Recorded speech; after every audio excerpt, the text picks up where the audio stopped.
আসল চোরকে, আসল চোরকে, চোর মমতা। পাকাল মাছ না, বালু চুরি করেছে আমি তো জানি না, ভাইপো কয়লা বালি পাচার করেছে আমি তো জানি না, কেষ্টর এত টাকা আমি তো জানতাম না। আচ্ছা, পার্থ চাকরিগুলো বেচে দিয়েছে আমি পরে জেনেছি। তো আসল মাল হচ্ছে এইটা, এই চোর, এইটা হচ্ছে আসল মাল। তাহলে কি করতে হবে? হীরক রানী, হীরক রানী, হীরক রানী, ভাই ভাতিজার রাজনীতি, সীমাহীন তোষণবাজ মমতা ব্যানার্জির হাত থেকে, তার অত্যাচারী ভাইপোর হাত থেকে এই পশ্চিমবঙ্গকে রক্ষা করতে হবে। নয়দের বলবো, বিজেপিকে আনুন, 500 টাকা নয় 2000 টাকা করে আমরা দেবো, যেমন শিবরাজ সিং চৌহান দিয়েছে। আর নমস্কার, যুক্তি তর্ক সঙ্গে অর্কই আপনাদের স্বাগত। আপনাদের সঙ্গে আমি অর্কপ্রভ সরকার। শুক্রবার বিকেলে হলদিয়ায় শুভেন্দু অধিকারী যে ভাষণটি দিয়েছিলেন, তার মধ্যে থেকে কতগুলো বিষয় আমার কাছে একটু নতুনই লেগেছে। প্রথম কথা, একটা শব্দ শুভেন্দু ব্যবহার করেছেন, অত্যাচারী ভাইপো। এই ভাইপোকে সেটা আপনারাও জানেন, আমিও জানি। অত্যাচারী ভাইপোর হাত থেকে বাংলাকে মুক্ত করতে হবে। 1, 2, 2000 টাকা করে মাতৃশক্তিকে সাহায্য করবে বিজেপি ক্ষমতায় আসলে। প্রতিশ্রুতি একদম জনসভার মঞ্চ থেকে। 3, 20 তারিখ মমতা বন্দ্যোপাধ্যায় দিল্লিতে যখন প্রধানমন্ত্রীর কাছে যাবেন, বিজেপিও ছেড়ে কথা বলবে না। অর্থাৎ সর্বভারতীয় সংবাদ মাধ্যমের সার্চলাইট পুরোটাই যাতে মমতা বন্দ্যোপাধ্যায় শুষে নিতে না পারেন, সেই জন্য তারা কিছু না কিছু কর্মসূচি নেবেন। তো অত্যাচারী ভাইপোর হাত থেকে বাংলাকে বাঁচাতে হবে, এটা একটা নতুন স্লোগান না? আগে কি ছিল? পিসি চোর, ভাইপো চোর, তৃণমূলের সবাই চোর।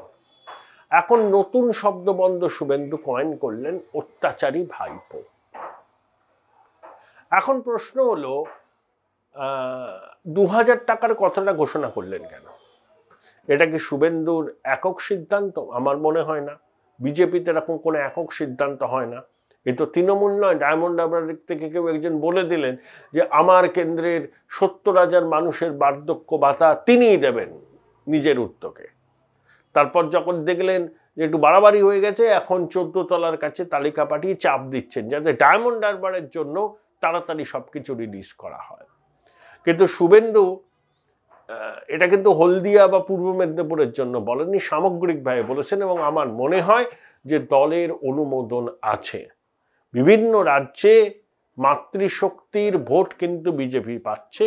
সাম্প্রতিকতম উদাহরণ হচ্ছে মধ্যপ্রদেশের নির্বাচন। সেখানে শিবরাজ সিং চৌহানের লাডলি বেহেনা যোজনা বিপুলভাবে মহিলাদের সমর্থন বিজেপির দিকে টেনে এনেছে। ওখানে প্রো ইনকামবেন্সি হয়েছে, তাই বিজেপি কংগ্রেসের থেকে প্রায় 8% ভোট বেশি পেয়েছে। তাই শুভেন্দু জানেন যে এখানে লক্ষ্মীর ভাণ্ডার, বিশেষ করে লক্ষ্মীর ভাণ্ডার এবং কন্যাশ্রী, এই দুটো সরকারি প্রকল্পের জন্য মহিলাদের, মায়েদের, বোনেদের, দিদিদের একটা সমর্থন তৃণমূল নেত্রী পান। সুতরাং এই ধরনের কর্মসূচিকে আরো বাড়াতে হবে এবং সেখানে আরো বৃহত্তর জনগোষ্ঠীর অংশগ্রহণ সুনিশ্চিত করতে হবে। সেই জন্য শুভেন্দু কার্যত প্রতিশ্রুতি দিয়েছেন যে ক্ষমতায় আসলে বিজেপি 2000 টাকা করে মাতৃশক্তিকে দেবেন। তার নিটিগ্রিটি কি হবে, তার কোনো ইয়ার্ডস্টিক থাকবে কিনা, সেটা এই মুহূর্তে বলা সম্ভব নয়। সেটা বিজেপি বলতে পারবে যখন তারা ইস্তাহার প্রকাশ করবে। অর্থাৎ এই যে মাতৃশক্তির একটা সমর্থন মমতা বন্দ্যোপাধ্যায় অতীতে পেয়েছেন, এখনো হয়তো পাচ্ছেন, সেই সমর্থনের ভিতটাকে দুর্বল করবার জন্যই শুভেন্দুর এই ঘোষণা। আর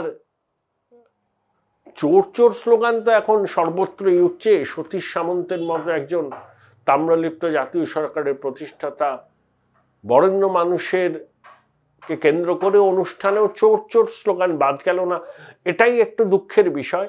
তাছাড়া শুভেন্দুর সভায় লোক হয়েছিল প্রচুর। দেখুন, বিরোধী দলনেতা কিন্তু সর্বত্র কর্মসূচি নেন, আজ দক্ষিণবঙ্গে, কাল উত্তরবঙ্গে, কাল মধ্যবঙ্গে, বিধানসভা থাকলে বিধানসভা, সাংবাদিক বৈঠক। তো পুরো বিষয়টা মানে ওই চোখে চোখ রেখে লড়াই করা না, সেটা কিন্তু শুভেন্দুবাবু করছেন। সূর্য মিশ্র, মান্নান সাহেব কিন্তু পারেননি। মান্নান সাহেব সেটা অ্যাডমিট করেন যে শুভেন্দু টিট ফর ট্যাট করছেন, ইটের বদলে পাটকেল। শুভেন্দুকে জেলে পড়ার জন্য 250 কোটি টাকার বেশি টাকা রাজ্য সরকার নাকি আইনজীবীদের পেছনে খরচ করেছেন, এটা বিরোধী দলনেতার দাবি। তার পরিবারের সদস্যদেরও হেনস্থা করা হচ্ছে। তার বাবা শিশির অধিকারীকেও এই বিতর্কের বাইরে রাখেনি তৃণমূল।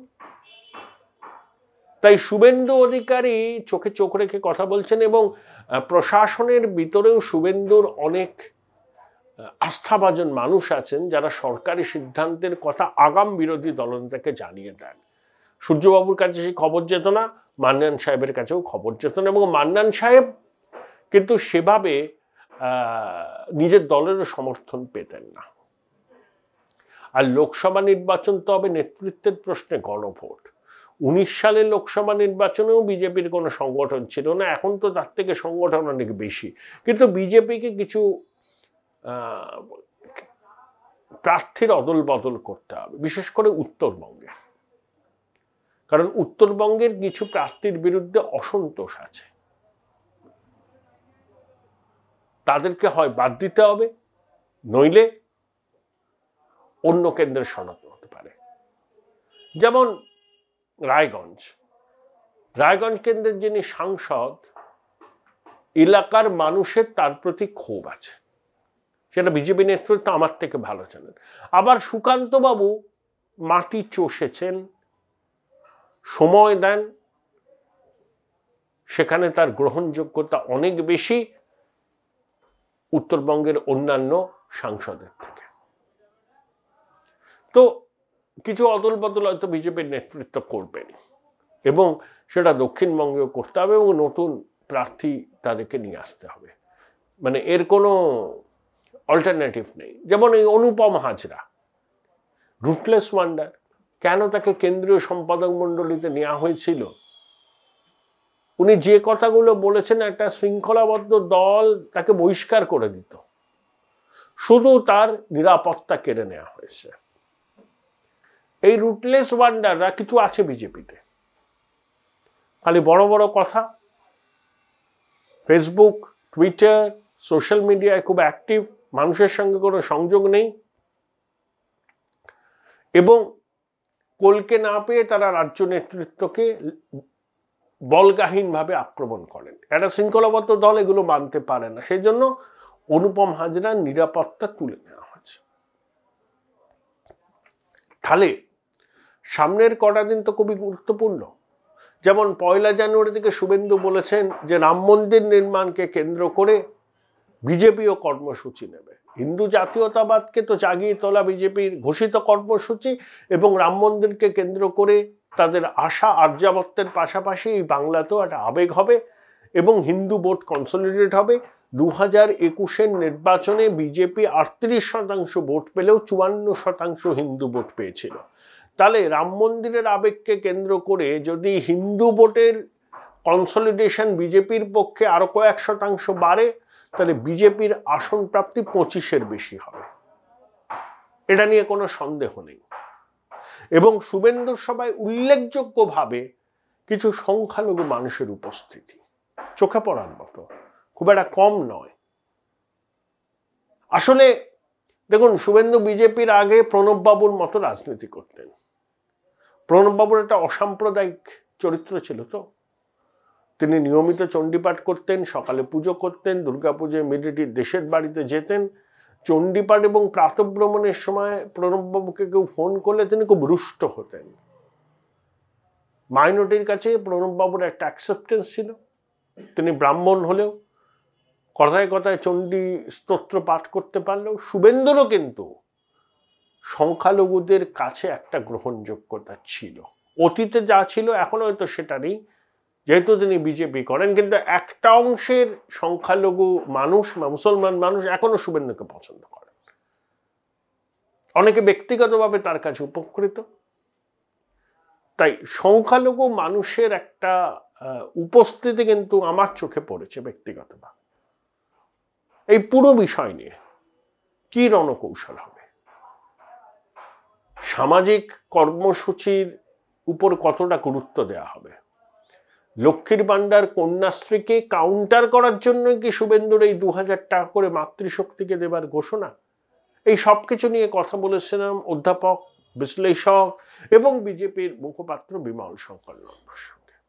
বিমল দা, আচ্ছা, শুভেন্দু অধিকারী হলদিয়ার সভা থেকে অত্যাচারী ভাইপোর হাত থেকে বাংলাকে মুক্তির ডাক দিয়েছেন, কিন্তু সিগনিফিকেন্ট দুটো কথা বলেছেন যে 2000 টাকা করে মাতৃশক্তিকে দেবে বিজেপি, এবং দিল্লিতে 20 তারিখ মমতা বন্দ্যোপাধ্যায় প্রধানমন্ত্রীর সঙ্গে সাক্ষাতে যাচ্ছেন, তখনও কোনো কর্মসূচি আছে বিজেপির, মানে মমতাকে একদম ফ্রি হ্যান্ড দিতে রাজি নন, বা সর্বভারতীয় সংবাদ মাধ্যমের নজর শুধু তার উপরে থাকুক সেটাও তিনি চান না।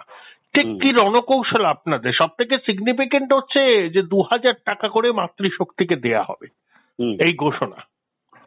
দেখো, সব রণকৌশল তো আর বলা যাবে না, এবং সব আমি যে জানি সেটা বলতেও পারবো না। আমি ওই লেভেলে যদি রাজত্ব দলের কেউ নই, কিন্তু মুখপাত্র হিসেবে কিছু কথা আমি বলতেই পারি। প্রথম কথা হচ্ছে, শুভেন্দু অধিকারী কিন্তু প্রমাণ করে দিয়েছেন যে এইভাবেই রাজনীতিটা করতে হয়, বিশেষত তৃণমূলের মতো একটা ভয়ঙ্কর দুর্বৃত্ত দলের বিরুদ্ধে, যারা একটা কি বলবো, শুধু স্বৈরাচার নয়, গোটা পশ্চিমবাংলাকে অপরাধের রাজত্ব করে ফেলেছে। তাদের বিরুদ্ধে এভাবেই লড়াই করতে হয়, তা নইলে কিন্তু ক্রমেই পশ্চিমবাংলাটা ধ্বংস হয়ে যাবে, আর ধ্বংসের শেষ সীমায় পৌঁছে যাবে। এই মুহূর্তে আমি দার্জিলিং এ আছি, দার্জিলিং এর পাশেই না একটা ভয়ঙ্কর খাদ, আমার তো দেখে মনে হচ্ছে যেন পশ্চিমবাংলা সে খাদের কিনারে চলে গেছে, গড়িয়ে পড়ার। কিন্তু 2000 টাকা করে মাতৃশক্তিকে দেয়া হবে, এটা কিন্তু শুভেন্দু পরিষ্কার বলেছেন। তার মানে লক্ষ্মীর ভান্ডার প্রকল্পের একটা বেনিফিশিয়ারি তৈরি হয়েছে, তারা মমতা বন্দ্যোপাধ্যায়ের ভোট ব্যাংক, সেই ভোট ব্যাংককে থাবা বসাবার জন্যই আপনাদের এই একই রকম প্রকল্প। আমি আপনাকে বলি, এই দলের কেউ কোনো ভোট ব্যাংক নেই, এরা শুধু দাও আর ভোট নাও, নাও এবং ভোট দাও, এভাবেই চলে। এদের কোনো লং টার্ম প্ল্যানিং নেই যে একটা মানে মানুষের সার্বিক উপকার করবে, মানুষকে সার্বিকভাবে উন্নয়নের দিকে নিয়ে যাবে, কোনো প্ল্যানিং নেই। সে টাকা নাও, ভোট দাও। আমরা কিন্তু লক্ষ্মীর ভান্ডারের বিরোধী নই, তার কারণ হচ্ছে আমরা মানুষের কাছে, সরকার যদি টাকা পৌঁছে দিতে পারে দুস্থ মানুষের কাছে, তাতে আপত্তির কি আছে? কিন্তু তুমি লক্ষ্মীর ভান্ডারের টাকা দেবে এবং তারপর বলবে আমার কালভার্ট তৈরির টাকা নেই, আমরা এর বিরোধী। যার জন্য আপনি দেখবেন মধ্যপ্রদেশে লক্ষ্মীর ভান্ডারের যে লাডলি বাহেনা যোজনা চালু হয়েছে, লাডলি বীমা যোজনা অনেক আগে হয়েছে, লক্ষ্মীর ভান্ডারে অনেক আগে। মেয়ে জন্মালেই ওখানে মেয়েদের নামে মানে পোস্ট অফিসে গিয়ে এনএসসি সার্টিফিকেট কিনে দেওয়া হয়। এখন হয়েছে লাডলি বাহেনা যোজনা। কই আপনি পূর্বতন মুখ্যমন্ত্রী শিবরাজ সিং চৌহানকে কখনো বলতে শুনেছেন যে আমি সমস্ত টাকা লাডলি বীমা যোজনায় দিচ্ছি, আমি একটা কালভার্ট বানাতে পারবো না? উন্নয়ন ঠিকঠাক চলছে। অর্থাৎ তুমি তোমার ওজন না বুঝে খরচ করবে, এটা হয় না। আমরা নতুন মডেল চাই। নতুন মডেল হচ্ছে, ঠিক আছে, যাদের আর্থিক প্রয়োজন আছে তাদের টাকা দেওয়া হবে, অসুবিধা কিছু নেই, বিজেপি করে দেখিয়েছে মধ্যপ্রদেশে। কিন্তু তার জন্য উন্নয়ন আটকাবে না, development will go on as usual. আমরা সেটাই করতে চাইছি। শুভেন্দু অধিকারী এটা বলে ভুল করেননি। আমার শেষ প্রশ্ন, অভিষেক বলেছেন যে ডায়মন্ড হারবার লোকসভা কেন্দ্রের বার্ধক্য ভাতা যারা পাননি তাদেরকে বার্ধক্য ভাতা দেওয়ার উদ্যোগ তিনি নেবেন। আবার নবান্নতে একটা তালিকা পাঠিয়েছেন, মনে হয় খুব সমালোচনার ঝড় উঠেছিল যে একজন এভাবে কিভাবে ঘোষণা করতে পারেন যে তিনি দিয়ে দেবেন বার্ধক্য ভাতা তার নিজের কেন্দ্রে। তো নবান্নে তিনি তালিকা পাঠিয়েছেন। আমার প্রশ্ন হলো, রাজ্যে আরো 41টা লোকসভা কেন্দ্র আছে, সেখানেও কম বেশি এই ধরনের তালিকা ত্রুটিপূর্ণ আছে, অনেকের নাম বাদ গেছে। তা সবাই যদি এরকম করে দাবি করতে শুরু করে যে তিনি উদ্যোগ নেবেন, এ তো সাংঘাতিক পরিস্থিতি তৈরি হবে। মানে কি চাইছেন অভিষেক, যে তিনি সবার থেকে উপরে? না, এটা কথা বলছি, এমপিরা তার এলাকার উন্নয়নের জন্য মানুষের জন্য কাজ করবেন, তাতে আমার কোথাও আপত্তি নেই, করতেই পারেন। কিন্তু এখানে দুটো অদ্ভুত একটা মানে কন্ট্রাডিকশন থেকে যাচ্ছে। এই সরকার প্রায়ই বলে যে এই সরকার নাকি সব কাজ করে দিয়েছে, তার মানে অন্তত বার্ধক্যভাতার কাজটা সরকার করতে পারেনি। এক, বিভিন্ন জায়গায় এখনো বাকি আছে এবং করেছে, নিজের লোকেদের যা দেওয়া দিয়েছে, বিরোধীদের দেয়নি, সেটা ক্ষোভ তৈরি হয়েছে, ওরা বুঝতে পেরেছে। দুই হচ্ছে, এই রাজ্য প্রশাসনের কোথাও এমন ত্রুটি বিচ্যুতি দাঁড়িয়ে গেছে যে প্রশাসন কিচ্ছু করতে পারছে না। এমপিকে বলতে হচ্ছে বার্ধক্য ভাতা দাও, তাকে মানে এটা কি নবান্নের 14 তলাকেই কার্যত ইচ্ছাকৃতভাবে কাজ করায় তুলে দিলেন অভিষেক? ইচ্ছাকৃত ভাবে কিনা জানি না, কিন্তু এটা তার নতুন তৃণমূলের কনসেপ্ট অনুযায়ী এই নতুন পুরাতনের লড়াইতে মানুষের তো ওষ্ঠাগত প্রাণ। আমি এই লড়াইকে খুব গুরুত্ব দিই না, কারণ যখনই ক্ষমতায় প্রশ্ন আসবে সবাই এক হয়ে যাবে। কিন্তু কথা হচ্ছে প্রশাসনটা যে একেবারে উচ্ছন্নে গেছে সেটাও তো ভেবে দেখতে হবে। প্রশাসন ঠিকঠাক চলছে না, যেটা আমি বহুবার আপনাকেও বলেছি, অন্য জায়গায় বলেছি, যে এরা প্রশাসন চালাতে জানে না, এদের কোনো লং টার্ম প্ল্যানিং নেই এবং প্রশাসনকে এরা ঠিক মতো ব্যবহার করতে পারছে না, because they don't have any idea about public administration. এইটা আবার প্রতিষ্ঠিত হলো যে এখানে প্রশাসন ব্যর্থ হচ্ছে এবং এই প্রশাসনকে দিয়ে হবে না, এটা মানুষের বোঝার দরকার। থ্যাংক ইউ বিমলদা, thank you. Thank you. Join Indian Institute of Hotel Management now. Right choice, right decision.